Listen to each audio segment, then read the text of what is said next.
Perfect വേയിൽ എങ്ങനെയാണ് നിങ്ങൾ ബ്രസ്റ്റ് എക്സാമിനേഷൻ ചെയ്യുന്നത്? നിങ്ങൾക്ക് കിടന്നിട്ട് വേണമെങ്കിൽ ചെയ്യാം, നിന്നിട്ട് വേണമെങ്കിൽ ചെയ്യാം. കിടന്നിട്ട് ചെയ്തിട്ടുണ്ടെങ്കിൽ കുറച്ചുകൂടെ നിങ്ങൾക്ക് എന്തെങ്കിലും തരത്തിലുള്ള മുഴകളോ ഒക്കെ ഉണ്ടെങ്കിൽ വേഗം ഐഡന്റിഫൈ ചെയ്യാൻ വേണ്ടി പറ്റും. അതുപോലെ തന്നെ നിന്നിട്ട് ഫസ്റ്റ് നിങ്ങൾ നേക്കഡായിട്ട് നിന്നതിന് ശേഷം 2 കൈയും ഇങ്ങനെ വെച്ചതിന് ശേഷം മിററിന്റെ മുമ്പിൽ നിൽക്കുക.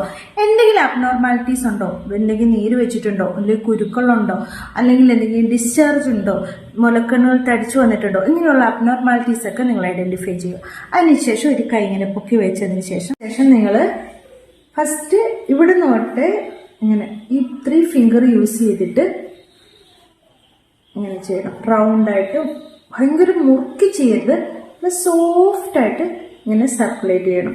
അപ്പൊ നിങ്ങൾക്ക് അതിനകത്ത് എന്തെങ്കിലും ലംബോ മുഴകളോ ഒക്കെ ഉണ്ടെങ്കിൽ ഐഡന്റിഫൈ ചെയ്യാൻ പറ്റും.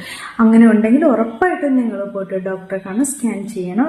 ക്യാൻസർ അല്ല എന്നുള്ളത് ഉറപ്പിക്കണം. എല്ലാ മുഴകളും ക്യാൻസർ അല്ല, വളരെ റെയർ ആയിട്ട് മാത്രമേ ക്യാൻസർ ഉണ്ടാവുള്ളൂ. പക്ഷെ അത് നമ്മൾ ചെയ്യേണ്ടത് നമ്മളുടെ കടമ. കിടന്നിട്ടാണ് നിങ്ങൾക്ക് ചെയ്യേണ്ടതെങ്കിൽ നിങ്ങളുടെ റൈറ്റ് സൈഡിൽ ഇവിടെ ഷോൾഡറിന്റെ ഇവിടെയായിട്ട് പില്ലോ വെക്കണം.